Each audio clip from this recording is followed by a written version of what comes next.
আজকে আমরা ক্লাস 9-এর প্রথম অধ্যায় গ্রহ রূপে পৃথিবী এই চ্যাপ্টারটি আলোচনা করব। আমরা ছোটবেলা থেকেই পড়েছি যে 9 নবগ্রহ, মানে 9টি গ্রহ আছে। কিন্তু আমরা যখন বড় হয়েছি তখন এই গ্রহকেই আবার বামন গ্রহ, কুলিন গ্রহ এরকম দুটো ভাগে ভাগ করা হয়েছে। এবং আমরা যে 9 নবগ্রহ পড়তাম সেখানে কুলিন গ্রহের কথাই বলা হতো। এবং সেই 9টি গ্রহের মধ্যে পৃথিবী হলো একটি কুলীন গ্রহ।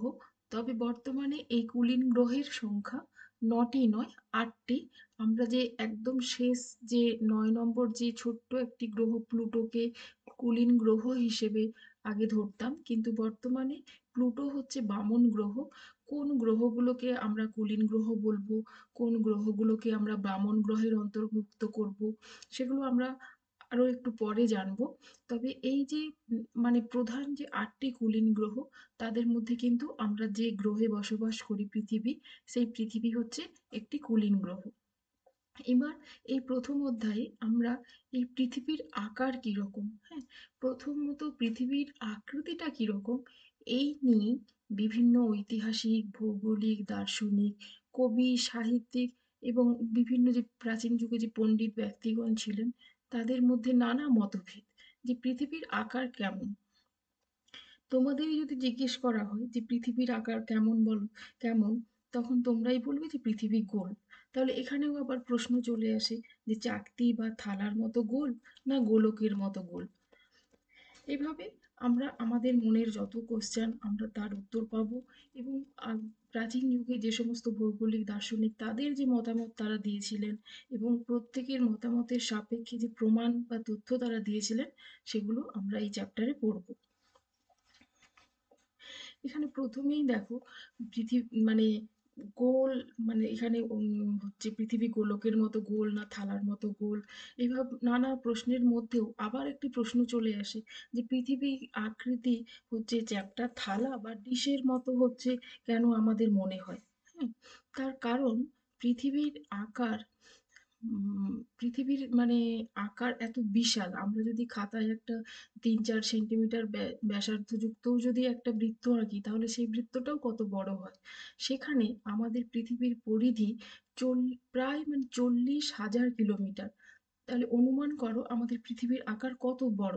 তার তুলনায় আমরা একটা ছোট্ট জায়গার উপর দাঁড়িয়ে থেকে আমরা আমাদের মানে দৃষ্টির মধ্যে যতটুকু জায়গা দেখতে পাই সেটা পৃথিবীর পরিধির তুলনায় অনেকখানি মানে ছোট জায়গা। তাই আমাদের কি মনে হয় যে পৃথিবীর আকৃতি চ্যাপ্টা থালার মতো। এইবার এখানে দেখো পৃথিবীর আকৃতি চ্যাপ্টা থালার মতো, কে কে তখনকার দিনে মানে সেই প্রাচীন যুগে কে কে এই মতকে সমর্থন করেছিলেন। যেমন হচ্ছে কবি ও মানে সাহিত্যিক হোমার, হেসিওড, দার্শনিক থ্যালেস, ডেমোক্রিটাস, লেউসিপাস, ঐতিহাসিক হেকাটিয়াস, গ্রিক দার্শনিক অ্যানাক্সিমেন্ডার, চীনা মনীষীরা, মিশরীয় মনীষীরা, এরা সবাই মনে করতেন যে পৃথিবীর মানে বিভিন্ন পৃথিবীর আকৃতি সম্পর্কে এদের মনে ভিন্ন ভিন্ন ধারণা ছিল। হ্যাঁ, এই যে যেমন অ্যানাক্সিমান্ডার যেমন পৃথিবীকে মনে করতেন যে পৃথিবী হচ্ছে সমুদ্রে ভাসমান একটি চাকতি যা গোলীয় আকার দ্বারা পরিবেষ্টিত। হ্যাঁ, এবং এই অ্যানাক্সিমেন্ডারই প্রথম হচ্ছে সমতল পৃথিবীর মানচিত্র অঙ্কন করেন। যদিও তিনি অক্ষরেখা, দ্রাঘিমা রেখা বা মানচিত্র অঙ্কনের কোনো পদ্ধতি অবলম্বন না করে তিনি এই মানচিত্র প্রথম অঙ্কন করেছিলেন। পরবর্তীকালে টলেমি, আমরা পড়বো তার নাম, সেই দার্শনিক টলেমি হচ্ছে পৃথিবীর মানচিত্র অঙ্কন করেছিলেন মানচিত্র অঙ্কনের সমস্ত নিয়মকানুন মেনে। কিন্তু একদম প্রথমে অ্যানাক্সিমেন্ডারই পৃথিবীর মানচিত্র অঙ্কন করেছিলেন। যেমন দেখো চীনা মনীষীরা কি মনে করতেন, চিনি তারা মনে করতো চিনিই হলো সমগ্র পৃথিবী, চারদিকে সমুদ্রের মাঝে প্রস্ফুটিত পদ্মের মতো। আচ্ছা, এইখানে পৃথিবী, এই যে পৃথিবী না, পৃথিবীর চারদিকে যে সমুদ্রের কল্পনা বা হচ্ছে কেউ বলছেন যে পৃথিবী হচ্ছে সমুদ্রে ভাসমান একটি চাকতির মতো। এই যে তার মানে কি পৃথিবীর চারপাশে একটি জলভাগ মানে তারা কল্পনা করছেন। এই জলভাগটা তারা কল্পনা করছেন এই কারণে, কারণ আমরা আমরা হচ্ছে পৃথিবীর তোমরা মানে ক্লাস এইটেও পড়েছো, পৃথিবী হচ্ছে মানে সমগ্র পৃথিবীর মানে সমস্ত মহাদেশগুলো যখন একত্রিত ছিল, তখন সেই একত্রিত ভূখণ্ডকে বলা হতো প্যানজিয়া, এবং তার চারপাশে ছিল প্যানথ্যালাসা নামে একটি মহাসাগর।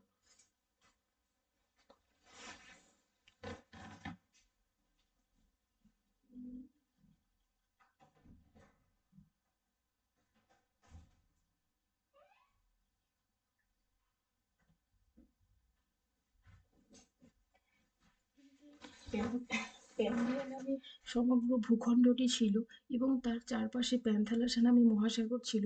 সেখান থেকেই হয়তো তখনকার দিনে দার্শনিকদের মানে মনে হয়েছে যে পৃথিবী একটি সমুদ্রে ভাসমান একটি চাকতি। বা যারা হচ্ছে যেমন চীনা মনীষীরা মনে করছেন যে চীনই হলো সমগ্র পৃথিবী, যা চারদিকে সমুদ্রের মাঝে একটা প্রস্ফুটিত পদ্মের মতো। তার মানে কি চীন হচ্ছে একটা সমুদ্রের মাঝে মানে ভেসে আছে এরকম একটা অংশ। তারা তাদের দেশকে মনে করতো যে এরকম চারপাশে সমুদ্র আছে এবং সমুদ্রের মাঝে তাদের দেশটি একটা পদ্মফুলের মতো ভেসে আছে। মিশরীয়রা মনে করতেন যে পৃথিবী সমতল, কিন্তু তার একটি প্রান্ত সীমা আছে। যদি তুমি সেই প্রান্ত সীমা বরাবর ধারে চলে যাও, তাহলে তুমি অনেক নিচে পড়ে যেতে পারো, এরকম একটা ধারণা। ফিনিশিয়ারা মনে করতেন যে পৃথিবীর আকার জলপূর্ণ পাত্রে বসানো অর্ধেক কমলা লেবুর মতো। সব জায়গায় কিন্তু এই ধারণাটা এসছে যে তারা যে জায়গাতে বসবাস করত সেই স্থান বা সেই দেশটি একটি স্থলভাগ, কিন্তু তার চারপাশে আছে জলভাগ। একে আমরা কিন্তু এখান থেকে মানে আমরা মানে এই ধারণা তাদের এসছে কিন্তু সেই প্যানজিয়া প্যান্থালাসার থেকেই। কারণ প্যানজিয়া হচ্ছে একটি প্রাচীন ভূখণ্ড, আমরা জানি যে আমাদের সমস্ত মহাদেশগুলো মানে একত্রিত ছিল আগে, এবং তার চারপাশে ছিল মহাসাগর। এবং ভূবিজ্ঞানীরা সেই একত্রিত বা সমগ্র ভূভাগকে নাম মানে কঠিন ভূভাগ বা মহাদেশগুলোকে একত্রিত রূপকে নাম দিয়েছিলেন প্যানজিয়া। এবং তার চারপাশে যে জলভাগ, যা মানে ওই প্যানজিয়াকে বেষ্টন করে যে জলভাগ ছিল, তার নাম তাকে তারা মানে সেই ভূবিজ্ঞানীরা নাম নাম দিয়েছিলেন প্যানথালাসা। মানে সেখান থেকেই সমস্ত দার্শনিক বা মনীষীরা তারা সবাই কিন্তু মনে করছেন যে আমরা যে দেশে বসবাস করছি সেই দেশটি একটি স্থলভাগ, এবং তার চারপাশে আছে জলভাগ। যে জলভাগের ওপরে কেউ পদ্মের মতো ভাসছে, কেউ মানে জলপূর্ণ পাত্রে বসানো একটা ফলের সঙ্গে নিজের দেশকে তুলনা করেছেন। তাহলে এখানে কিন্তু সেই প্যানজিয়া প্যান্থালাসের ধারণা থেকেই কিন্তু তাদের মনে এই ধারণাগুলো এসেছিল। এরপর দেখো, এখানে তোমাদের সমস্ত সাহিত্যিক বা দার্শনিকদের নাম মনে রাখতে হবে এমন নয়, জাস্ট জানার জন্য একবার পড়বে। তবে এটা মনে রাখবে যে অ্যানাক্সিমেন্ডারই হচ্ছে পৃথিবীর প্রথম মানচিত্র অঙ্কন করেছিলেন। তবে তিনি কোনো নিয়মকানুন না মেনেই করেছিলেন, মানে মানচিত্র অঙ্কনের যে নিয়মকানুন, যাকে মানচিত্র অঙ্কনের পদ্ধতিকে আমরা কার্টোগ্রাফি বলি, সেই কার্টোগ্রাফির নিয়ম না মেনেই করেছিলেন, মানচিত্র অঙ্কন করেছিলেন। এবং পরবর্তীকালে মানচিত্র অঙ্কনের সমস্ত পদ্ধতি মেনে টলেমি হচ্ছে পৃথিবীর মানচিত্র অঙ্কন করেছিলেন। এরপর দেখো গোলীয় আকৃতি রূপে পৃথিবীর ধারণা। গোলীয় আকৃতি রূপে পৃথিবীর ধারণার মধ্যে মানে যে সমস্ত দার্শনিক পণ্ডিত ব্যক্তিগণ হচ্ছে পৃথিবীকে গোল মানে হিসেবে কল্পনা করেছিলেন, যে যে পৃথিবীর আকার হচ্ছে গোল, তাদের মধ্যে কোন কোন দার্শনিক বা পণ্ডিত বা কোন কোন ব্যক্তিগণের নাম পড়ছে সেটি আমি সেগুলো এখানে বলা আছে দেখো। যেমন গ্রিক পণ্ডিত পিথাগোরাস, তিনি কি বলেছিলেন? তিনি বলেছিলেন পৃথিবী আদৌ চ্যাপ্টা নয়। হ্যাঁ, আগেই আমরা এর এর ঠিক আগেই আমরা যে সমস্ত এই যে দার্শনিক পণ্ডিত ব্যক্তিগণের নাম পড়লাম, এরা সবাই মনে করেছিলেন যে পৃথিবীর আকৃতি চ্যাপ্টা থালা বা ডিস্কের মতো। কিন্তু এখানে আমরা যে সমস্ত পণ্ডিত ব্যক্তিগণ বা দার্শনিকদের বা ভৌগোলিকদের নাম পড়ব, তারা মনে করতেন যে পৃথিবী আদৌ চ্যাপ্টা নয়, পৃথিবীর আকার হচ্ছে গোল। এবার কিছু কিছু ব্যক্তি বা মনীষীগণ তারা তাদের নিজস্ব কোনো উক্তি আছে, এই উক্তিগুলো আমরা একটু মনে রাখার চেষ্টা করব। যেমন গ্রিক পণ্ডিত পিথাগোরাস, তিনি বলেছেন যে পৃথিবী আদৌ চ্যাপ্টা নয়, গোলকের মতো গোল। হ্যাঁ, এটা তার তার নিজের উক্তি। তাই ইনভাইটেড কমার মধ্যে আছে যে গোলকের মতো গোল কে বলেছিলেন, তখন আমরা বলবো গ্রিক পণ্ডিত পিথাগোরাস বলেছিলেন পৃথিবীর আকৃতি গোলকের মতো গোল। আচ্ছা, এরপর দেখো, গ্রিক দার্শনিক অ্যারিস্টটল প্রমাণ করেছিলেন যে পৃথিবী গোলাকার। হ্যাঁ, তাহলে অ্যারিস্টটল হচ্ছে প্রমাণ করেছিলেন যে পৃথিবী গোলাকার। আচ্ছা, আর কে কে আছেন দেখো, দেখো বরাহমিহির, আর্যভট্ট, কোপারনিকাস প্রমুখ পণ্ডিতগণ, এবং এরাও সমর্থন করেছিলেন যে পৃথিবীর আকৃতি গোল। এবং এরাটোস্থেনিস, ইনি পৃথিবী গোল এটা ধরেই তিনি পৃথিবীর পরিধি নির্ণয় করেছিলেন। এরাটোস্থেনিসের নাম খুব বিখ্যাত বা ইম্পর্টেন্ট, মনে রাখতে হবে। এরাটোস্থেনিস হচ্ছে পৃথিবীর পরিধি নির্ণয় করেছিলেন, এবং তিনি পৃথিবী আমরা সাধারণত যে কোনো বৃত্তের বা যে কোনো গোলাকার বস্তুরই তো পরিধি নির্ণয় করি, তাই তিনিও সমর্থন করতেন যে পৃথিবী গোল, এটা ধরেই তিনি পৃথিবীর পরিধি নির্ণয় করেছিলেন। আচ্ছা, এবার টলেমি দেখো, টলেমি হচ্ছে, আমরা আগেই বললাম যে অ্যানাক্সিমেন্ডার পৃথিবীর মানচিত্র প্রথম অঙ্কন করেছিলেন, কিন্তু তিনি কার্টোগ্রাফির নিয়ম মেনে করেননি। কিন্তু টলেমি অক্ষরেখা ও দ্রাঘিমা রেখার সাহায্যে পৃথিবীকে গোলাকার ধরেই পৃথিবীর মানচিত্র তৈরি করেন। তাহলে অ্যানাক্সিমেন্ডারও করেছিলেন, অ্যানাক্সিমেন্ডার সবার প্রথম করেছিলেন, তবে তিনি মানচিত্র অঙ্কনের পদ্ধতি বা নিয়মকানুন মেনে করেননি। টলেমি মানচিত্র অঙ্কনের পদ্ধতি মেনে তিনি পৃথিবীর মানচিত্র তৈরি করেছিলেন। পর্তুগিজ নাবিক ফার্দিনান্দ ম্যাগেলান এবং স্পেনের সরি এই পর্তুগিজ নাবিক হচ্ছে ফার্দিনান্দ ম্যাগেলান এবং ইংরেজ নাবিক ফ্রান্সিস ড্রেক, এরা কি করেছিল দেখো, এরা হচ্ছে স্পেনের সানুক্লার বন্দর থেকে যাত্রা শুরু করে।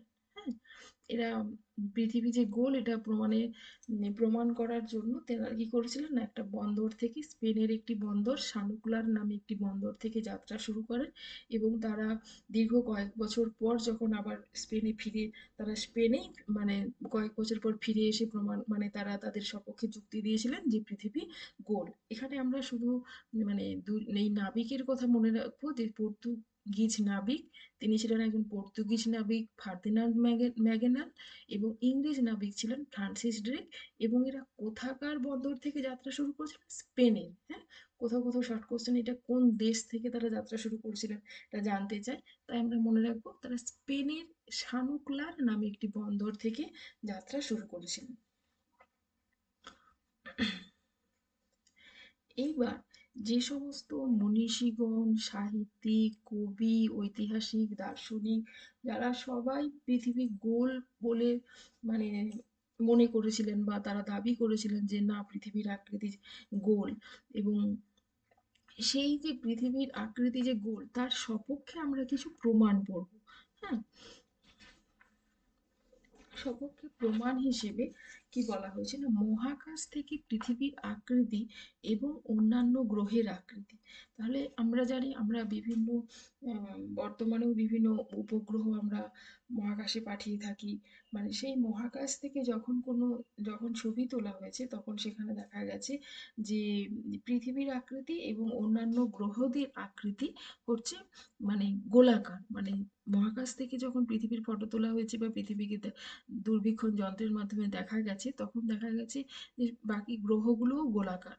তাহলে তাহলেও সেখান থেকে অনুমান করা যায় যে অন্যান্য গ্রহগুলো যদি গোলাকার হয়, তাহলে পৃথিবীও গোলাকার হবে, যেহেতু পৃথিবীও একটি গ্রহ। হুম, মহাকাশ থেকে এগুলো পৃথিবীতে ছবি তোলা হয়েছে। এই যে আমরা এই নাইনেরই শেষ অধ্যায়ে আমরা একটুখানি এইসব স্যাটেলাইট বা রিমোট সেন্সিং এর একটুখানি আমরা পড়বো। সেখান থেকে জানতে পারবো যে হচ্ছে আমরা এই দূর সংবেদন তথ্য, কোনো কিছুকে আহ, স্পর্শ না করে বা কোনো কিছুর কাছে না গিয়ে দূর থেকে যে তথ্য সংগ্রহ করার পদ্ধতি, তাকে আমরা রিমোট সেন্সিং বলি। হ্যাঁ, সেই এই পদ্ধতিতে কি হয় না, বিভিন্ন স্যাটেলাইট আমরা বিভিন্ন নিউজেও দেখি যে আজ এই স্যাটেলাইট পাঠানো হলো। হ্যাঁ, বিভিন্ন পড়ে না, শ্রীহরিকোটা থেকে হচ্ছে স্যাটেলাইট পাঠানো হয়েছে। এই স্যাটেলাইটের মাধ্যমে স্যাটেলাইটে ক্যামেরা থাকে। হ্যাঁ, এই ক্যামেরার সাহায্যে আমরা মহাকাশ থেকে পৃথিবীর নানা তথ্য আমরা সংগ্রহ করি, এবং সেই তথ্য সংগ্রহের পদ্ধতি থেকেই আমরা জানতে পেরেছি যে অন্যান্য গ্রহগুলোর যখন ছবি তোলা হয়েছে তখন দেখা গেছে যে সেই গ্রহগুলো হচ্ছে গোলাকার।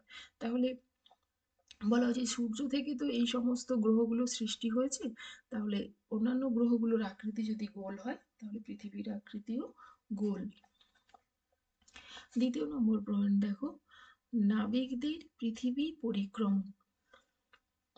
আচ্ছা, এই যে একটু আগে আমরা পড়েছিলাম না যে পর্তুগিজ নাবিক ফার্দিনান্দ ম্যাগেলান এবং ইংরেজ নাবিক ফ্রান্সিস ড্রেক, এরা কি করেছিলেন না, ক্রমাগত জাহাজ চালিয়ে তারা মানে কোনো স্থান থেকে ক্রমাগত, তুমি যদি পূর্ব দিকে বা পশ্চিম দিকে বা উত্তর বা দক্ষিণ যে কোনো দিকেই যাই না কেন, যদি আমরা যে দিকটাতে যাব সেই দিক থেকে অন্য কোনো দিক আর পরিবর্তন না করে যেদিকেই যাওয়া যাক না কেন, আমরা যেখান থেকে যাত্রা শুরু করেছিলাম সেই যাত্রাস্থলেই হচ্ছে ফিরে আসবো। হুম, এই জন্য আমরা যদি একটা ফুটবল নিয়ে নিই, হ্যাঁ, ফুটবল নিয়ে আমরা যে কোনো একটা স্থান থেকে হাতটা ঘুরিয়ে বা আমরা কোনো চক বা লেড পেন্সিল বা রঙিন পেন্সিল দিয়ে যদি আমরা দিক পরিবর্তন না করে ক্রমশ ওই রেখাটা টানতে টানতে যাই, তাহলে আমরা একদম প্রথম যে বিন্দু থেকে রেখা মানে যাত্রা শুরু করেছিলাম বা রেখা টানতে শুরু করেছিলাম, আমরা আবার শেষে সেই বিন্দুতেই ঠিক পৌঁছাবো। তোমরা এই পরীক্ষাটা নিজেরাও বাড়িতে করতে পারো, ছোট বল বা ফুটবল বা যে কোনো গোলাকার বস্তু নিয়ে। তাহলে এই যে আমরা যদি দিক পরিবর্তন না করে এক স্থান থেকে যাত্রা শুরু করি, তাহলে আমরা আবার একদম শেষে সেই প্রথম স্থানেই ফিরে আসব। কারণ এটি মানে কোনো বস্তু গোলাকার, এটি তারই হচ্ছে প্রমাণ দেয়। তাই হচ্ছে নাবিকরা কি করতেন, নাবিকদের মধ্যে মানে যারা যারা গিয়েছিলেন তখন পর্তুগিজ নাবিক ফার্দিনান্দ ম্যাগেলান এবং ইংরেজ নাবিক ফ্রান্সিস ড্রেক, এরা কি করেছিলেন না 1577 সালে হচ্ছে মানে সরি এরা প্রথম হচ্ছে 1519 সালে হচ্ছে যাত্রা শুরু করেছিলেন। হুম, যাত্রা শুরু করে 1577 সালে মানে এই ফার্দিনান্দ ম্যাগেলান অবশ্য তার যাত্রাপথেই মানে মৃত্যু হয়েছিল 1521 সালে। এরপর মানে তার যে সঙ্গী সাথী ছিল তারা কি করেছিলেন, এই যাত্রাটি সম্পূর্ণ করেছিলেন হচ্ছে 1522 সালে।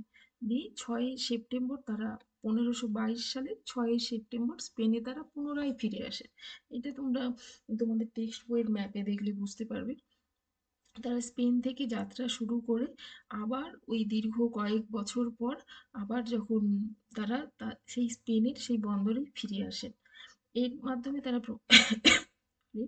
এর মাধ্যমেই তারা প্রমাণ করার চেষ্টা করে যে পৃথিবীর আকৃতি গোল।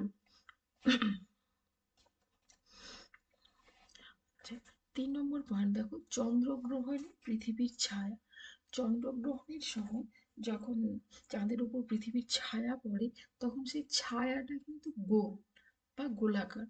তাহলে এর থেকে তাহলে গোলাকার বস্তুর ছায়া গোলাকারই হবে, লম্বাটে বস্তুর ছায়া লম্বাটে হবে। আমাদের যেরকম আকৃতি সেরকমই তো ছায়া পড়ে। তাহলে পৃথিবীর ছায়া যদি গোল হয় তাহলে পৃথিবীর আকৃতিও গোল হবে।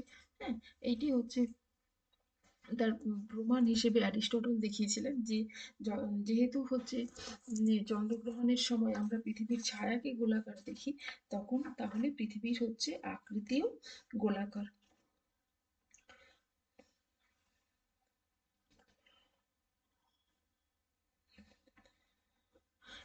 মানে তিনি এটা বলতে চেয়েছিলেন যে পৃথিবীর আকৃতি গোলাকার বলেই তার মানে এটা সম্ভব যে চাঁদের উপর যে ছায়াটি পড়ে সেটিও গোলাকার, বা সেটি গোলাকার হয় তার মানে পৃথিবী গোলাকার। আচ্ছা, 4 নম্বর পয়েন্ট দেখো, সর্বত্র একই সময়ে সূর্যোদয় এবং সূর্যাস্ত হয় না। তাহলে পৃথিবী যদি মানে সমতল হতো, তাহলে কি হতো না, পৃথিবীর সব জায়গাতেই একই সঙ্গে সূর্যোদয় এবং একই সঙ্গে মানে সূর্যাস্ত হতো। কিন্তু পৃথিবী গোলাকার বলে এবং পৃথিবী হচ্ছে পশ্চিম থেকে পূর্ব দিকে মানে পূর্ব দিকে পরিক্রমণ করছে বলে বা পশ্চিম থেকে পূর্ব দিকে আবর্তন করছে বলে কি হয় না, পূর্ব দিকের দেশগুলো বা পূর্ব দিকের জায়গাগুলোতে আগে সূর্যোদয় হয় এবং সবশেষে সূর্যাস্ত হয়। তাই এখানে বলা হয়েছে যে যদি পৃথিবীর আকৃতি মানে গোলাকার না হতো, তাহলে কি হতো না, পৃথিবীর সব জায়গাতেই একই সময়ে সূর্যোদয় এবং সূর্যাস্ত হয়। পৃথিবীর আকৃতি গোলাকার বলেই কি হয় না, সর্বত্র একই সময়ে সূর্যোদয় ও সূর্যাস্ত হয় না। এবং এখানে আমরা মনে রাখবো যে পৃথিবী পশ্চিম থেকে পূর্ব দিকে আবর্তন করছে বলে কি হয় না, পূর্ব দিকের দেশগুলোতে আগে সূর্যোদয় হয় এবং পশ্চিম দিকের দেশগুলোতে মানে এই সূর্যোদয় এবং সূর্যাস্তের সময়ের মধ্যে হচ্ছে তারতম্য হয়, কোথাও আগে হয় কোথাও পরে হয় এটি। আচ্ছা, 5 নম্বর পয়েন্ট হচ্ছে দিগন্ত রেখার বিস্তৃতি।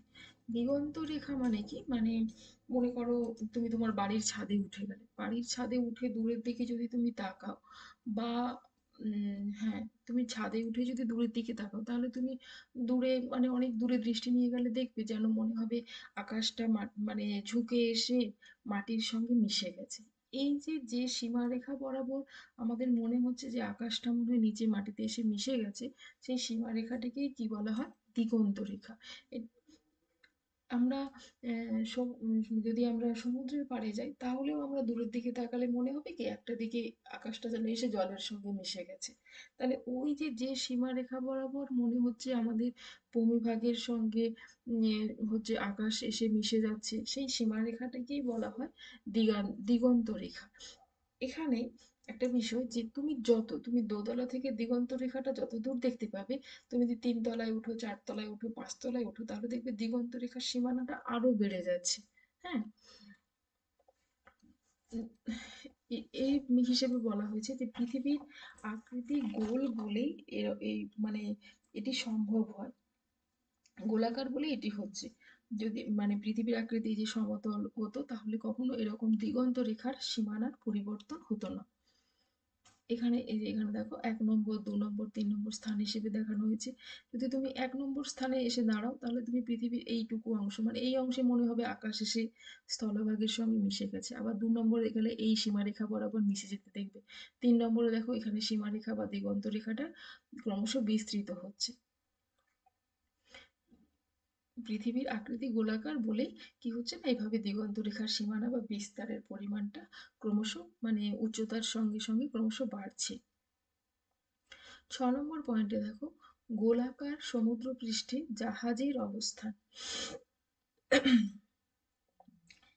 আচ্ছা, এখানে ছবিটা দেখো, যদি সমতল পৃথিবী হতো তাহলে দেখো যদি 3টে জাহাজ যাচ্ছে তাহলে আমরা একটা জায়গায় দাঁড়িয়ে 3টে জাহাজকেই সমানভাবে দেখতে পেতাম। হুম?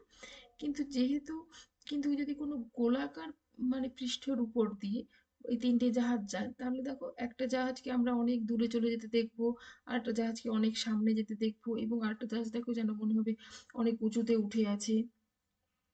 তাহলে এইভাবেই সমুদ্রে মানে তুমি কোনো সমুদ্র তীরে দাঁড়িয়ে যদি দূরের কোনো মানে দেখছো যে দূর থেকে কোনো জাহাজ আসছে তাহলে এই জাহাজের সব অংশ কিন্তু একসঙ্গে তুমি দেখতে পাবে না। হুম, সব অংশ মানে আমরা একসঙ্গে দেখতে পাবো না। প্রথমে কি হবে না, জাহাজের মাস্তুলটা দেখতে পাবে, তারপর ডেক দেখতে পাবে, তারপরে তুমি সমগ্র জাহাজটিকে দেখতে পাবে।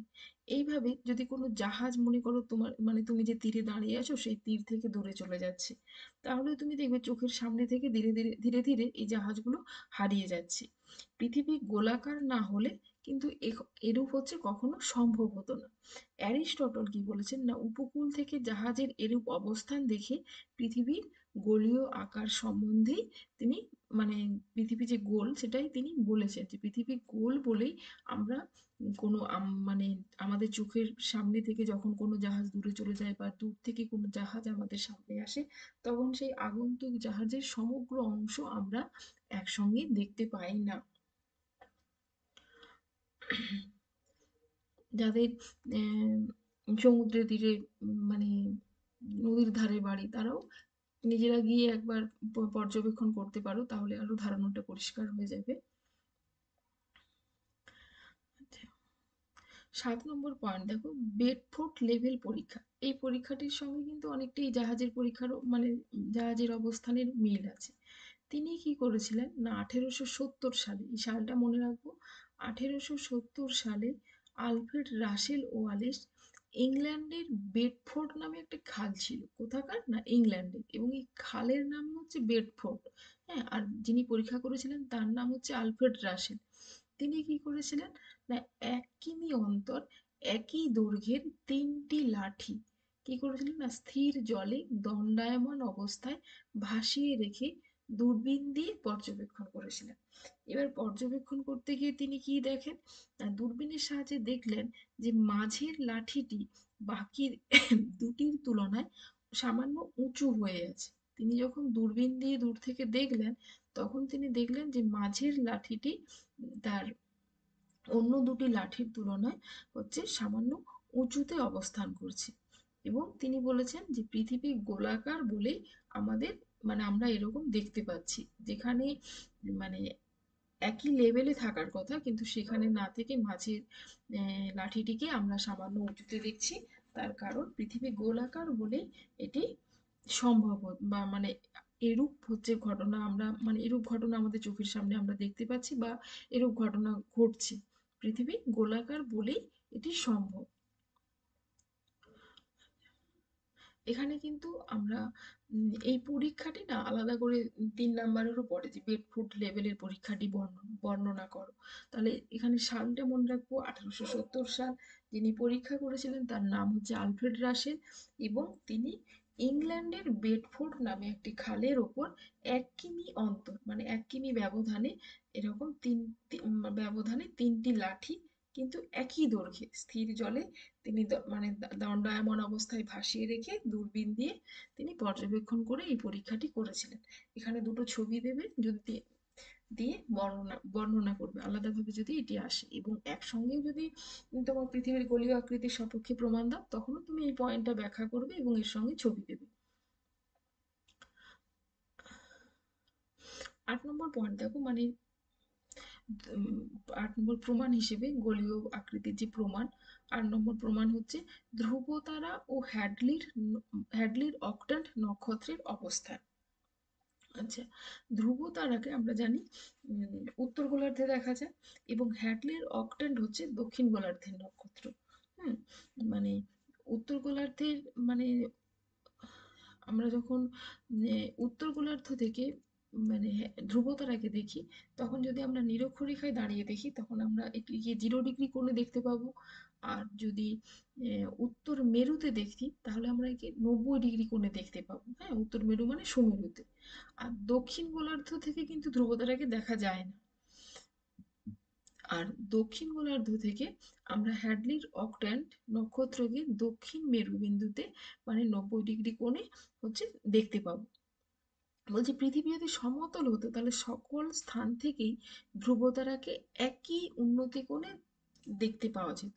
পৃথিবী যদি সমতল হতো তাহলে এই যে নিরক্ষরেখাতে 0 ডিগ্রি কোণে, উত্তর মেরুতে 90 ডিগ্রি কোণে, এরকম আমরা উন্নতি কোণের তারতম্য দেখতে পেতাম না যদি সমতল হতো। পৃথিবী গোলাকার বলেই কি হচ্ছে না, এই পৃথিবীর এই নিরক্ষরেখা মেরুবিন্দুতে বা ধ্রুবতারার অবস্থানের উন্নতি কোণের পরিবর্তন হচ্ছে। এরপর দেখো নভশ্চরদের প্রত্যক্ষ প্রমাণ। নভশ্চর যারা মহাকাশ নিয়ে বিভিন্ন পর্যবেক্ষণ করেন, পরীক্ষা নিরীক্ষা করেন, তারা কি বলেছেন, তারা তাদের বিভিন্ন যন্ত্র দিয়ে বিভিন্ন গ্রহকে যারা যখন দেখেছেন বা তারা বিভিন্ন ছবি সংগ্রহ করেছেন, সেখান থেকে তারা বলেছেন যে না, পৃথিবীর আকৃতি গোলাকার। তাহলে যদি এটা কিন্তু একটি লং কোশ্চেন হিসেবেও পড়তে পারে যে পৃথিবীর আকৃতি কেমন, বা পৃথিবীর যে গোলীয় আকৃতির সপক্ষে প্রমাণ দাও। তাহলে প্রথম এখানে কিন্তু আমি 9টা পয়েন্ট দিয়েছি। তোমরা পরীক্ষাতে যদি 9টা পয়েন্ট দেওয়ার সময়ও না পাও, তাহলে যে যে পয়েন্টগুলোতে ছবি দিতে পারবে বা ছবি দেওয়া সম্ভব, সেই পয়েন্টগুলোকে ভালো করে ব্যাখ্যা করবে, প্রথম 4 থেকে 5টি পয়েন্ট, এবং তারপরে অন্য পয়েন্টগুলোকে মেনশন করে দিতে পারো। তাহলে এই প্রমাণগুলো আমি বলে দিচ্ছি আরেকবার। তাহলে মহাকাশ থেকে পৃথিবীর আকৃতি এবং অন্যান্য গ্রহের আকৃতি মহাকাশ থেকে যখন ছবি তোলা হয়েছে তখন দেখা গেছে যে অন্যান্য গ্রহগুলো আকৃতি গোল। তাহলে সেখান থেকে মহাকাশচারীরা ধরে নিয়েছেন যে সূর্য থেকেই তো সমস্ত গ্রহগুলো সৃষ্টি হয়েছে, তাহলে অন্যান্য গ্রহগুলো যদি গোল হয় তাহলে পৃথিবীর আকৃতি গোল। এবং দ্বিতীয় পয়েন্টে দেখো নাবিকদের পৃথিবী পরিক্রমা। 3 নম্বরে চন্দ্রগ্রহণে পৃথিবীর ছায়া গোলাকার দেখতে পাওয়া যায়। সর্বত্র একই সময়ে সূর্যোদয় ও সূর্যাস্ত হয় না। দিগন্ত রেখার বিস্তৃতি, গোলাকার সমুদ্রপৃষ্ঠে জাহাজের অবস্থান, বেডফোর্ড লেভেলের পরীক্ষা, বেডফোর্ড লেভেল পরীক্ষা এবং ধ্রুবতারা ও হ্যাডলির অক্ট্যান্ট নক্ষত্রের অবস্থান এবং নভশ্চরদের প্রত্যক্ষ প্রমাণ। এগুলো এই সমস্ত এই 9টি পয়েন্টই হলো পৃথিবীর গোলীয় আকৃতির সপক্ষে প্রমাণ। এরপর আবার বিভিন্ন মানে প্রথমে প্রথমে আমরা পড়লাম যে কেউ কেউ বলেছিলেন যে পৃথিবীর আকৃতি চ্যাপ্টা, আবার বিভিন্ন দার্শনিকগণ বললেন যে পৃথিবীর আকৃতি গোল। এরপর আবার প্রশ্ন হলো যে পৃথিবীর আকৃতি মানে পৃথিবীর আকৃতি যে আমরা গোল বলছি, প্রকৃতপক্ষে পৃথিবী কিন্তু গোল নয়। পৃথিবীর হচ্ছে উত্তর এবং দক্ষিণ মেরু সামান্য চাপা এবং পেটটা ফোলা, মানে নিরক্ষীয় অঞ্চলটা স্ফীত, এবং উত্তর এবং দক্ষিণ সুমেরু বা কুমেরু বিন্দু যে অঞ্চলটা, সেই অঞ্চলটি হচ্ছে চ্যাপ্টা। এবার তাহলে এই আকৃতিটাকে গোল না বলে এই আকৃতিটাকে কি বলা হলো না, পৃথিবীর আকৃতি অভিগত গোলকের মতো। হ্যাঁ, পৃথিবীর আকৃতি অভিগত গোলক। তাহলে আগে বলা হয়েছিল গোলকের মতো গোল, হুম, এখন বলছে না গোলকের মতো গোল নয়, কমলা লেবুর মতো গোল নয়, ফুটবলের মতো গোল নয়, সরি কমলা লেবুর সঙ্গেই কিন্তু তুলনা করা হয়েছিল যে কমলা লেবুর যেহেতু মানে দুই পাশ একটু চ্যাপ্টা, কমলা লেবুকে কিন্তু বসিয়ে দিলে, টেবিলের উপর যদি বসিয়ে দাও বসে যাবে, হ্যাঁ, গড়ে চলে যাবে না। সেই রকম সেই কমলা লেবুর সঙ্গে তুলনা করে বলা হয়েছিল যে উত্তর দক্ষিণ সামান্য চাপা, মাঝের অংশ বা নিরক্ষীয় অঞ্চল স্ফীত। এই আকৃতিটাকে কি বলা হলো, গোল না বলে এই আকৃতিটার নাম দেওয়া হলো অভিগত গোলক। এবার বলা হচ্ছে যে পৃথিবীর আকৃতি অভিগত গোলক হলো কেন। হ্যাঁ, তার উত্তরে কি বলা হয়েছে দেখো, যে পৃথিবী সৃষ্টির পর থেকেই নিজ অক্ষের ওপর ভর করে কি হয়েছে না ক্রমশ পশ্চিম দিক থেকে পূর্ব দিকে ঘুরছে। আমরা জানি কি আমাদের পৃথিবী পশ্চিম থেকে পূর্ব দিকে আবর্তন করছে নিজ অক্ষ বা মেরুদণ্ডের উপর ভর করে। তাহলে পৃথিবী সৃষ্টির পর থেকেই পৃথিবী কি হয়েছে, নিজ অক্ষের উপর ভর করে পশ্চিম দিক থেকে পূর্ব দিকে আবর্তন করছে। নিরক্ষীয় অঞ্চল বরাবর পৃথিবীর আবর্তন বেগ বেশি হওয়ায় কেন্দ্রাতিক বল, কেন্দ্রাতিক বল মানে সেন্ট্রিফিউগাল ফোর্স বেশি। এই সেন্ট্রিফিউগাল ফোর্সটা কি হয়েছে না, কোনো বস্তু যখন ঘুরতে থাকে তখন কি হয়, তার কেন্দ্রে একটা বিক্ষিপ্ত বলের সৃষ্টি হয়। যে বলের ফলে কি হয় না, যে কোনো বস্তুর কেন্দ্র থেকে একটি বাইরের দিকে ছিটকে যাওয়ার প্রবণতা থাকে, এটাকে কি বলা হচ্ছে কেন্দ্রাতিক বল। এবং এই যে শক্তির ফলে তার কেন্দ্র থেকে বাইরের দিকে ছিটকে যাওয়ার প্রবণতাটা বেশি হয়, একে বিজ্ঞানী গ্যাসপার ডি কোরিওলিস একে কোরিওলিস ফোর্স বা কোরিওলিস বল বলেছিলেন। এবং এই যে বাইরের দিকে ছিটকে যাওয়ার প্রবণতা, এটাকে কি বলা হয়েছে সেন্ট্রিফিউগাল ফোর্স বা কেন্দ্রাতিক বল।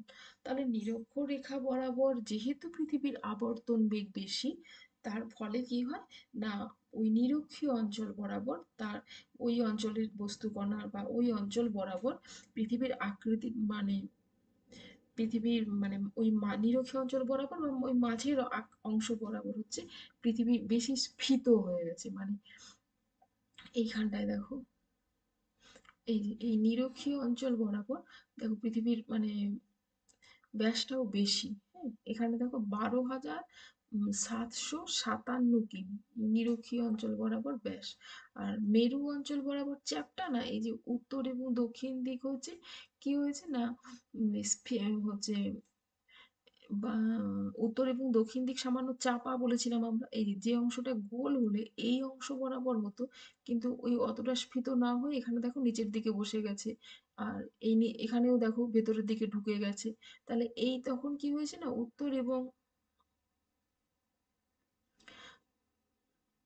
উত্তর এবং দক্ষিণ এই মেরু বরাবর মানে চেপে ভিতরের দিকে ঢুকে গেছে, ফলে এর ব্যাসার্ধটা কমে গেছে। এই মেরু বরাবর ব্যাসার্ধ হচ্ছে 12,000 মানে সরি ব্যাস হচ্ছে 12,714 কিমি।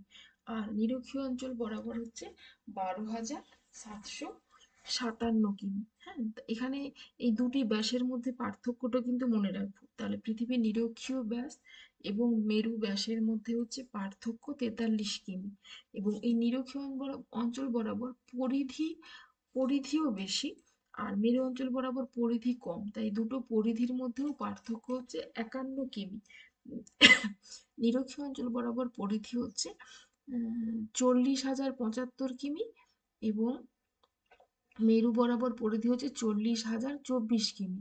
তাই পরিধির মধ্যে ব্যবধান বা পার্থক্য হচ্ছে 51 কিমি, এবং ব্যাসের মধ্যে পার্থক্য হচ্ছে 43 কিমি।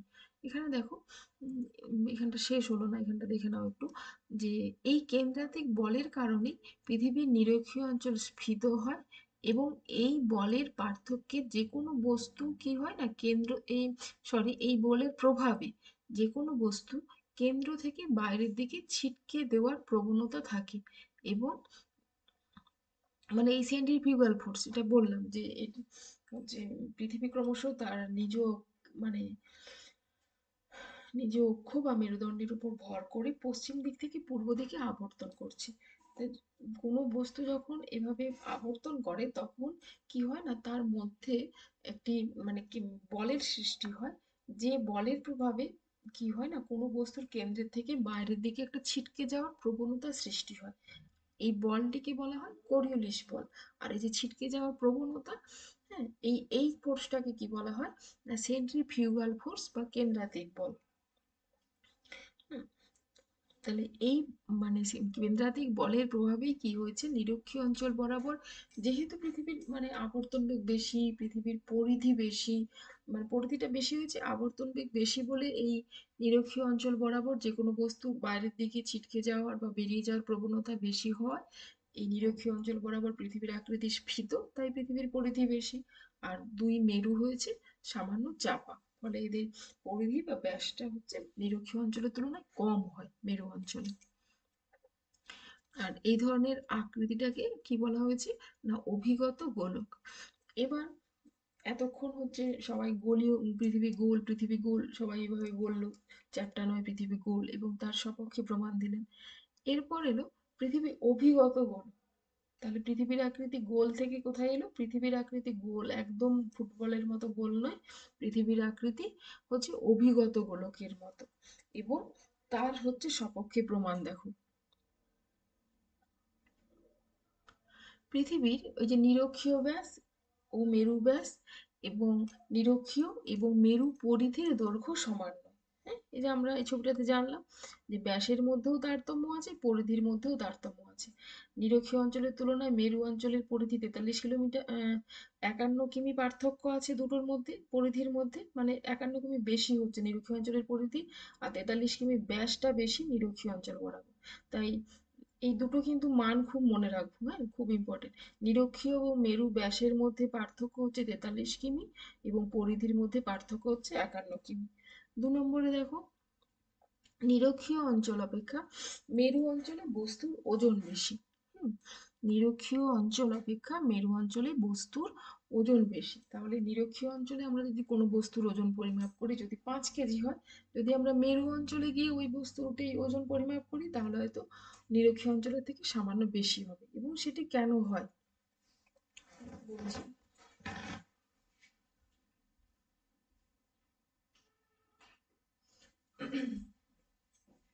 তাহলে এই ওজনের তারতম্য হয় কারণ হচ্ছে নিরক্ষীয় অঞ্চল স্ফীত। হ্যাঁ, আমরা আগের পয়েন্টেই দেখলাম যে নিরক্ষীয় অঞ্চলের পেটটা ফোলা। নিরক্ষীয় অঞ্চল কেন্দ্র থেকে দুদিকে দূরে অনেক বেশি জায়গা জুড়ে ছড়িয়ে আছে। আর মেরু অঞ্চল হচ্ছে দেখো, এই কেন্দ্র থেকে মানে যেহেতু দুই অংশ চেপে ভেতরের দিকে ঢুকে গেছে, তাহলে কেন্দ্রের কাছে আছে নিরক্ষীয় অঞ্চলের তুলনায়। তাই যে বস্তু পৃথিবীর যত কাছে থাকবে, তার উপরে পৃথিবীর মাধ্যাকর্ষণ বা অভিকর্ষজ বল তত বেশি কাজ করে। হ্যাঁ, এবং যে যে বস্তুর উপর পৃথিবীর অভিকর্ষজ বল বেশি কাজ করবে, সেই বস্তুর ওজন বেশি হবে। তাহলে সেই অভিকর্ষজ বলটা বেশি কাজ করছে কোথায়, উভয় মেরু অঞ্চলে, কারণ মেরু অঞ্চলটাই তো চেপে গিয়ে এখানে কুমেরু অঞ্চল ভেতরের দিকে ঢুকে গেছে, আর সুমেরু অঞ্চলে চেপে নিচের দিকে চলে এসছে, ফলে পৃথিবীর কেন্দ্রের নিকটবর্তী হয়ে গেছে। তার তুলনায় নিরক্ষীয় অঞ্চলটা স্ফীত হয়ে দূরে সরে গেছে। তাই নিরক্ষীয় অঞ্চলে পৃথিবীর অভিকর্ষজ বলটা তুলনামূলক কম হয় মেরু অঞ্চলের তুলনায়। যেখানে অভিকর্ষজ বল কম, সেখানে বস্তুর ওজন কম। যেখানে অভিকর্ষজ বল বেশি, সেখানে বস্তুর ওজনও বেশি।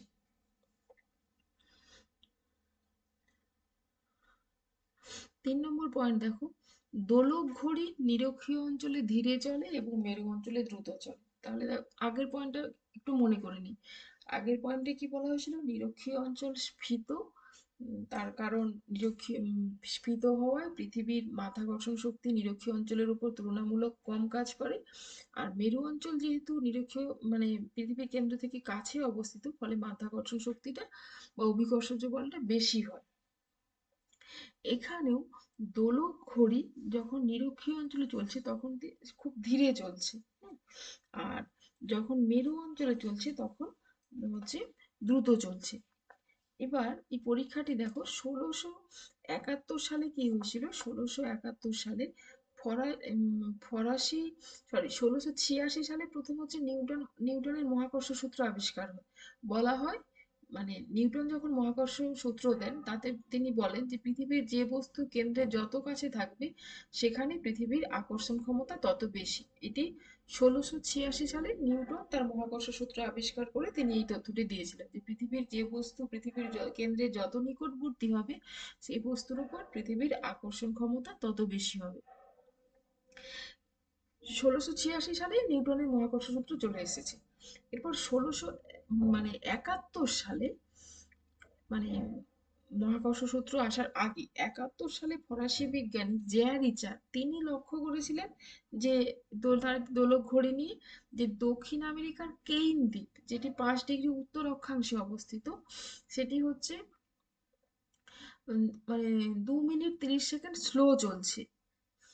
আর ওই ঘড়িটি যখন প্যারিসে মানে আরো উত্তরে নিয়ে যাওয়া হচ্ছে, মানে 5 ডিগ্রি নর্থ মানে কি নিরক্ষরেখার কাছাকাছি অঞ্চল, কিন্তু নিরক্ষীয় অঞ্চল থেকে যখন আরো দূরে চলে যাচ্ছি 48 ডিগ্রি 30 মিনিট উত্তর অক্ষাংশে, তখন দেখা যাচ্ছে সেখানে ঠিক সময়ে চলছে।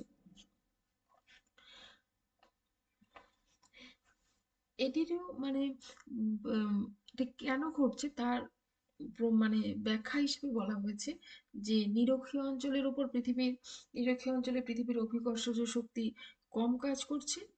আর যে মেরু অঞ্চল মানে মেরু অঞ্চল মানে 48 ডিগ্রি 30 মিনিট মানে এটা নিরক্ষীয় অঞ্চল থেকে তুলনামূলক দূরে, তাহলে সেখানে পৃথিবীর অভিকর্ষজ শক্তিটা বেশি কাজ করছে, ফলে সেটি ঠিক সময়ে চলছে। এই যে কেইন দ্বীপ নিরক্ষীয় অঞ্চলের কাছে বলে ঘড়িটি ধীর, আর প্যারিস হচ্ছে নিরক্ষীয় অঞ্চল থেকে দূরে বলে ঠিক সময়ে চলছে। এই ব্যাখ্যা করা হয়েছে। এরপর দেখো 4 নম্বর পয়েন্টে হচ্ছে নক্ষত্রদের উন্নতি কোণের তারতম্য।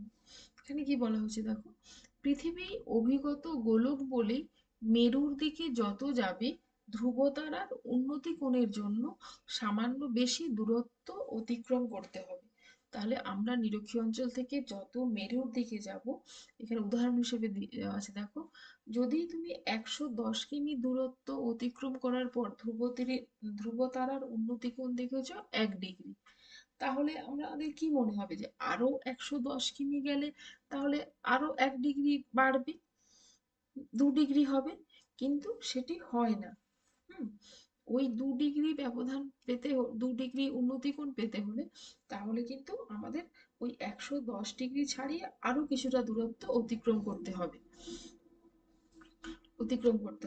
এবং এটি বলা হয়েছে যে পৃথিবী অভিগত গোলক বলে কিন্তু মানে এরূপ ঘটনা ঘটছে বা এরূপ সম্ভব, পৃথিবী অভিগত গোলক বলে।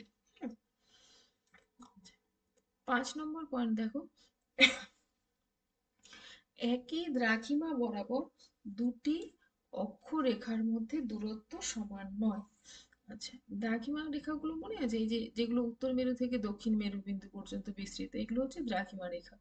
বলছি এইবার এই যে দ্রাঘিমা রেখা মধ্যে আর এদিকে অক্ষরেখাগুলো গেছে, তাহলে এখানে বলা হয়েছে যে এই মানে একই দ্রাঘিমা রেখার মধ্যে বরাবর দুটো অক্ষরেখার মধ্যে দূরত্ব কিন্তু বা ব্যবধান সব জায়গায় সমান নয়। পৃথিবী বলছে উত্তর মেরু অপেক্ষা দক্ষিণ মেরু আবার, আমরা এর আগে পড়েছিলাম উত্তর মেরু এবং দক্ষিণ মেরু সামান্য চাপা নিরক্ষীয় অঞ্চল স্ফীত। এখানে বলা হয়েছে উত্তর মেরু অপেক্ষা দক্ষিণ মেরু আরো 20 মিটার বেশি চাপা। কারণ কি বলা হয়েছে? না, কারণ দীর্ঘকাল ধরে আন্টার্কটিকা মহাদেশে জমে থাকা বরফের চাপে দক্ষিণ মেরু আরো মানে চেপে বসে গেছে। হুম,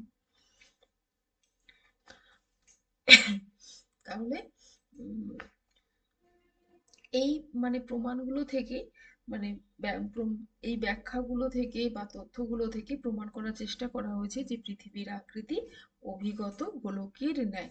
হ্যাঁ, তাহলে প্রথমে কিছুজন বলেছিলেন পৃথিবীর আকৃতি চ্যাপ্টা। হুম, তারপরে একদল দার্শনিক, ভৌগোলিক, কবি, সাহিত্যিক তারা বললেন যে এবং প্রমাণও করলেন যে পৃথিবীর আকৃতি গোল। তারপর আবার একদল ব্যাখ্যা মানে বৈজ্ঞানিক বা দার্শনিক, এরা ব্যাখ্যা করার চেষ্টা করলেন বা প্রমাণ করার চেষ্টা করলেন যে পৃথিবীর আকৃতি গোল নয়, পুরোপুরি গোল নয়, পৃথিবীর আকৃতি অভিগত গোলকের মতো, যার উত্তর দক্ষিণ সামান্য চাপা এবং মধ্যভাগ বা নিরক্ষীয় অঞ্চল স্ফীত।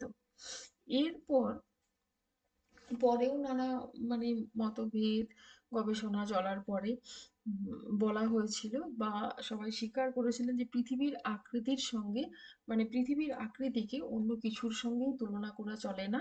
পৃথিবীর আকৃতি পৃথিবীর মতোই। হুম, এই কথাটিকে সংক্ষেপে কি বলা হতো? জিওট। মানে জিওট কথার অর্থ হচ্ছে পৃথিবীর আকৃতি পৃথিবীর মতোই, কারো মতো নয়, না ফুটবলের মতো, না কমলালেবুর মতো, না চ্যাপ্টা থালার মতো, কারো মতোই নয়। কারোর সঙ্গেই বা কোনো আকৃতির সঙ্গেই তুলনা করা যায় না। পৃথিবীর একটা মানে স্বকীয়তা বজায় রেখে পৃথিবীর আকৃতি পৃথিবীর মতোই। এবং এই একে সংক্ষেপে বলা হয় জিওট। মানে জিওট কথার অর্থই হলো পৃথিবীর আকৃতি পৃথিবীর মতোই। এই কথাটি প্রথম বলেছিলেন জে.এফ লিস্টিং। জে.এফ লিস্টিং এই জিওট শব্দটি প্রথম ব্যবহার করেছিলেন। এবং জিওডেসি থেকে হচ্ছে এই জিওডেসি থেকে হচ্ছে জিওট কথাটা এসেছে। এটি একটি গ্রিক শব্দ এবং এই কথাটি প্রথম বলেছিলেন জে.এফ লিস্টিং। আচ্ছা, এখানে আরো কিছু তথ্য আছে। মানে এই জিও নিয়ে গবেষণা করতে গিয়ে বা পৃথিবী মানে বিভিন্ন তথ্য সামনে তুলে ধরতে গিয়ে এখানে কিছু ছোট ছোট তথ্য তোমাদের তুলে ধরেছি। যেমন দেখো, বলা হয়েছে যে পৃথিবীর সব থেকে উচ্চতম অংশ হলো মাউন্ট এভারেস্ট। 8,848 আমরা জানতাম, তবে এটাও আমরা জানি যে পৃথিবীর নবীন ভঙ্গিল পর্বতমালার উচ্চতা ক্রমশ ধীরে ধীরে বৃদ্ধি পাচ্ছে। তাই বর্তমানে মাউন্ট এভারেস্টের উচ্চতা হচ্ছে 8,850 মিটার। এবং পৃথিবীর সব থেকে গভীরতম অংশ হলো প্রশান্ত মহাসাগরের মারিয়ানা খাতের চ্যালেঞ্জার ডেপথ। দুটোই মানে ইম্পর্টেন্ট, দুটো তথ্য আমরা মনে রাখবো। পৃথিবীর উচ্চতম অংশ হলো মাউন্ট এভারেস্ট এবং গভীরতম অংশ হলো প্রশান্ত মহাসাগরের মারিয়ানা খাতের চ্যালেঞ্জার ডেপথ, যার গভীরতা প্রায় 11 কিলোমিটার আর অ্যাকচুয়ালি হচ্ছে 10,916 মিটার। সৌর মানে সৌর মণ্ডলে রয়েছে পৃথিবী সমেত মোট 13টি গ্রহ। তাহলে সৌরমণ্ডলে আমরা যে নয় নবগ্রহ পড়তাম, সেখান থেকে এখন কি জানতে পারলাম যে সৌরমণ্ডলে রয়েছে পৃথিবী সমেত মোট 13টি গ্রহ। এই গ্রহগুলোকে একদম প্রথমেই বলেছিলাম যে দুটো ভাগে ভাগ করা হয়েছে, বামন গ্রহ এবং কুলিন গ্রহ। তার মধ্যে 8টি হচ্ছে প্রধান কুলিন গ্রহ এবং 5টি বামন গ্রহ। আচ্ছা, আইএইউ ইন্টারন্যাশনাল অ্যাস্ট্রোনমিক্যাল ইউনিয়ন, এরাই হচ্ছে বামন গ্রহ কুলিন কোন গ্রহ কুলিন গ্রহ, কোন গ্রহ বামন গ্রহ হবে তার মানে সেগুলো মানে সিদ্ধান্ত নেন। আচ্ছা, কুলিন গ্রহের মধ্যে দেখো বুধ, শুক্র, পৃথিবী, মঙ্গল, বৃহস্পতি, শনি, ইউরেনাস, নেপচুন। এবং বামন গ্রহ হচ্ছে প্লুটো, হাউমেয়া, মাকিমাকি, এরিস, সেরেস। নামগুলো একটু মানে উদ্ভট মনে হলেও মনে রাখতে হবে। হ্যাঁ, প্লুটোকে তো আমরা চিনি সবাই। এই যে নতুন নামগুলো, যে হাউমেয়া, মাকিমাকি, এরিস, সেরেস, এই নামগুলো মনে রাখবো। আচ্ছা, এবার বামন গ্রহের কিছু নিজস্ব বৈশিষ্ট্য আছে। যে প্লুটো আগে কুলিন গ্রহ ছিল, তাহলে কেন আবার হচ্ছে তাকে বামন গ্রহের মানে বামন গ্রহের অন্তর্ভুক্ত করা হলো? তাহলে প্রতিটা গ্রহের না নিজস্ব একটি কক্ষপথ আছে। হ্যাঁ, যদি কোনো গ্রহ প্রতিটি প্রতিটি গ্রহ হচ্ছে তার নিজস্ব কক্ষপথে আবর্তন করে। কিন্তু মানে এই আবর্তন করতে গিয়ে একটি গ্রহ কখনোই তার মানে অন্য গ্রহের কক্ষপথে ঢুকে যাবে না। হ্যাঁ, এগুলো হচ্ছে কুলীন গ্রহের বৈশিষ্ট্য। প্রতিটি গ্রহ তার নির্দিষ্ট কক্ষপথে আবর্তন করবে এবং কখনোই সে অন্যের কক্ষপথে ঢুকে যাবে না। এবং তার মানে কক্ষপথে বা তার গতিপথের সামনে যদি কোনো মানে আগন্তুক মহাজাগতিক কোনো বস্তুকণা আসে, তাহলে তাকে দূরে সরিয়ে ফেলতে সক্ষম হবে কুলীন গ্রহ। কিন্তু যদি এই মানে বৈশিষ্ট্যগুলো মেনে চলতে না পারে, নিজস্ব কক্ষপথ থেকে অন্যের কক্ষপথে ঢুকে যাচ্ছে, বা তার চলার পথে কোনো অন্য কোনো মহাজাগতিক বস্তুকণা এলে সেগুলোকে সরিয়ে ফেলতে পারছে না, তখন সেই সেই গ্রহ কিন্তু বামন গ্রহের পর্যায়ে মানে বামন গ্রহের অন্তর্ভুক্ত হয়ে যাবে।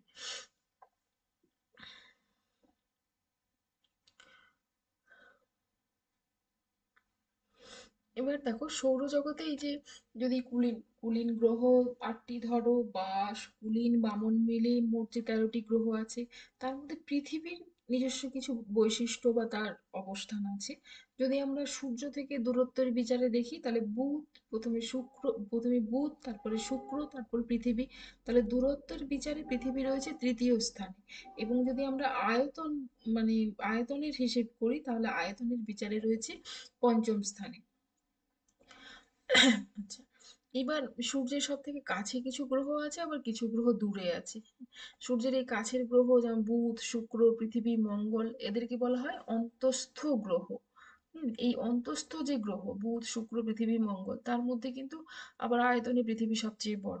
আর যদি সব 8টি কুলীন গ্রহের মধ্যে থেকে দেখি, তখন হচ্ছে পৃথিবীর আয়তন পঞ্চম স্থানে। পৃথিবীর হচ্ছে 70% জল, তাই এটিকে জল গ্রহ বলে। এবং মহাকাশ থেকে নীল রঙের দেখায় বলে একে আমরা নীল গ্রহ হিসেবেও আমাদের কাছে পরিচিত। তাহলে পৃথিবীর আমরা জানি 3 ভাগ জল 1 ভাগ স্থল। তাহলে 70% জল, তাই এটিকে জল গ্রহ বলা হয়, বা এটিকে মহাকাশ থেকে দেখলে নীল রঙের দেখায় বলে একে নীল গ্রহও বলা হয়। লাল গ্রহকে মঙ্গল। পৃথিবীর গড় তাপমাত্রা কত? পৃথিবীর গড় তাপমাত্রা হচ্ছে 17 ডিগ্রি সেলসিয়াস, 17 ডিগ্রি সেলসিয়াস। পৃথিবীর গড় আপেক্ষিক দূরত্ব কত? আপেক্ষিক শর্তে দূরত্ব না, এটা আপেক্ষিক গুরুত্ব হবে। হ্যাঁ, গড় আপেক্ষিক গুরুত্ব হচ্ছে 5.5 গ্রাম পার সেমি কিউব হবে। হ্যাঁ, পার সেমি কিউব। আচ্ছা, শনির আপেক্ষিক গুরুত্ব হচ্ছে সব থেকে, দূরত্ব নয় কিন্তু এটা গুরুত্ব হবে।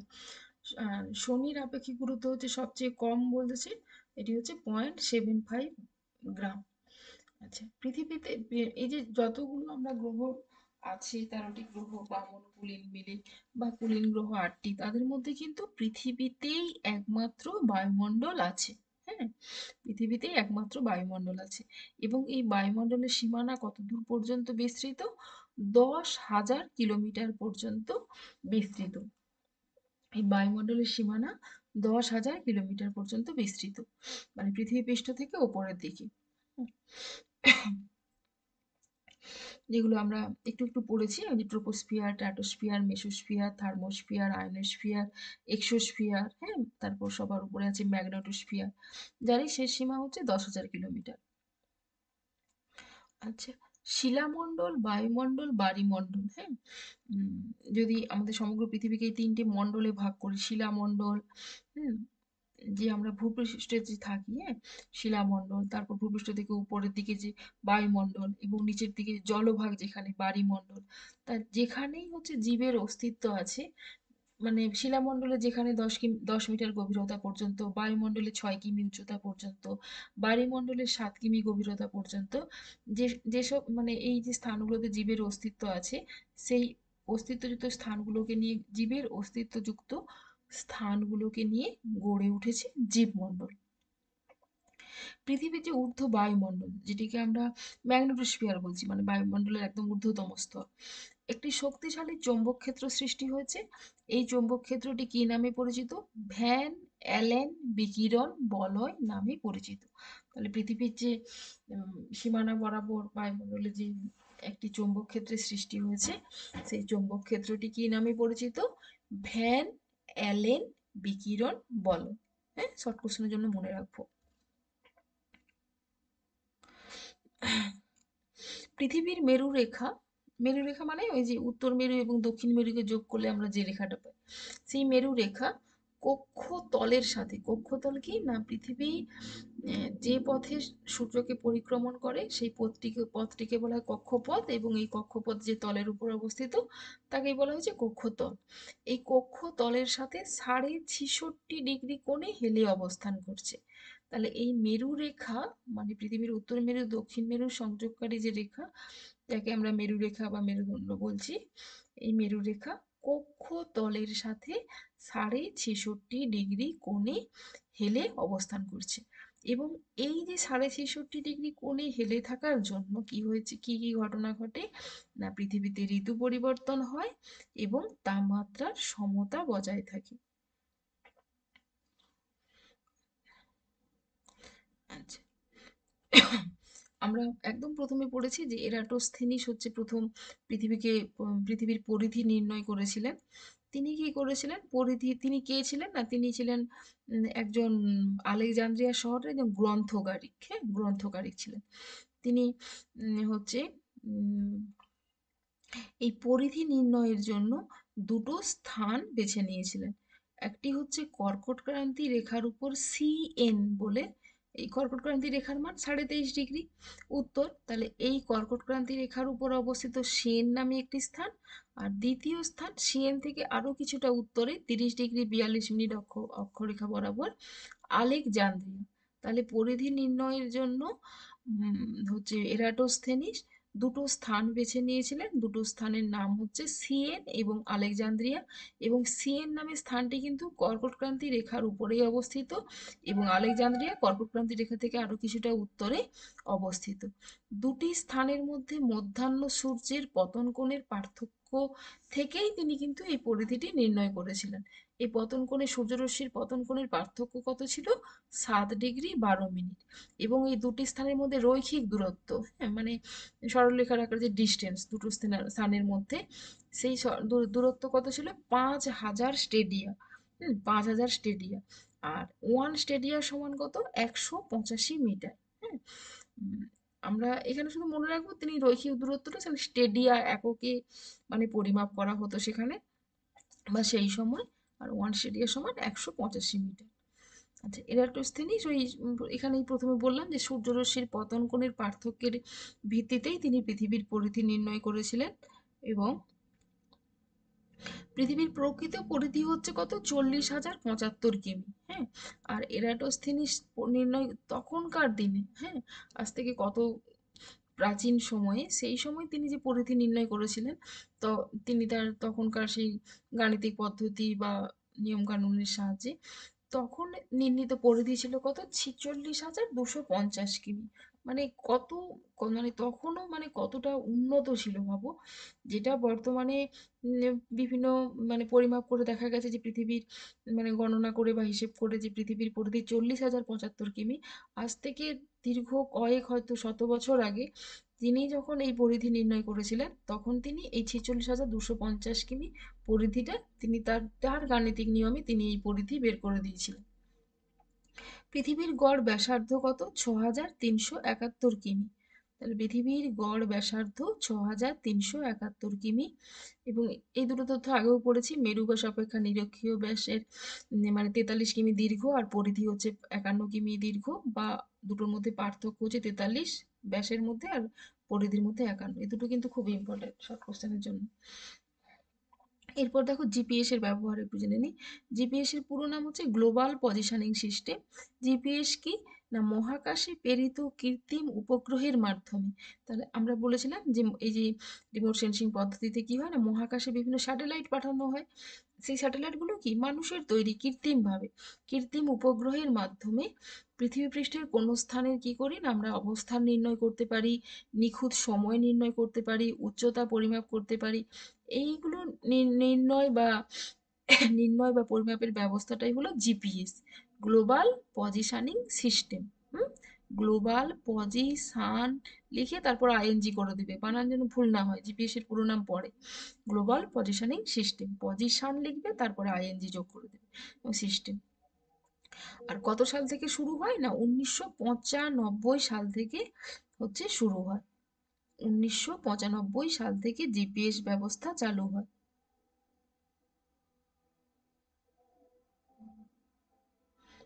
আর মার্কিন যুক্তরাষ্ট্রের প্রতিরক্ষা দপ্তর 1995 সালে পৃথিবীর উপর 6টি কক্ষপথে 24টি কৃত্রিম উপগ্রহ প্রতিস্থাপন করে। তাহলে কি মনে রাখবো?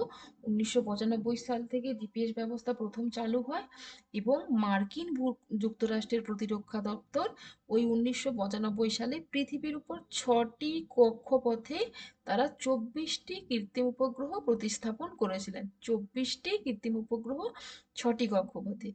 প্রতিটি কৃত্রিম উপগ্রহ 12 ঘন্টায় একবার পৃথিবী প্রদক্ষিণ করবে। হুম। যেখানে উম, মানে পৃথিবীর হচ্ছে একমাত্র প্রাকৃতিক উপগ্রহ কি বলতো? চাঁদ। হ্যাঁ, একমাত্র উপগ্রহ। আর এগুলো কিন্তু সব কৃত্রিম উপগ্রহ, যারা আবার 12 ঘন্টায় পৃথিবীকে একবার প্রদক্ষিণ করছে। তাহলে এই ছোট ছোট তথ্যগুলো আমরা মনে রাখবো, এবং টেক্সট বই ভালো করে খুঁটিয়ে পড়বো। হুম। এখানে আমাদের হচ্ছে 36 নম্বরের শর্ট কোশ্চেন মানে থাকবে, তাই প্রতিটা লাইন খুঁটিয়ে খুঁটিয়ে পড়বো। আমার এই ক্লাসটা তোমরা যদি ভালো করে শোনো, তাহলে এখান থেকে যত শর্ট কোশ্চেন মানে মানে আসতে পারে, সমস্ত শর্ট কোশ্চেনের অ্যান্সার কিন্তু তোমরা করতে পারবে, যদি ভালো করে মন দিয়ে শোনো বা গুরুত্বপূর্ণ পয়েন্টগুলো খাতায় নোট করে নাও। তাহলে শর্ট কোশ্চেন কিন্তু একটাও মিসিং হবে না, শর্ট কোশ্চেন তোমরা সব পাবে। আর এখান থেকে যে লং কোশ্চেন যেটা হবে, সেটি হচ্ছে তোমার ওই পৃথিবী যে গোলীয় আকৃতি তার সপক্ষে প্রমাণ দাও, বা পৃথিবী যে অভিগত গোলক তার সপক্ষে প্রমাণ দাও। এই দুটো লং কোশ্চেন 5 নাম্বার, মানে এগুলো 5 নাম্বার। আর ছোট ছোট কোশ্চেনের মধ্যে যে আলফোর্ড লেভেলের ওই যে বেডফোর্ড খালের উপর যে পরীক্ষাটি বর্ণনা করো, এটি হয়তো 3 নাম্বার পড়লো।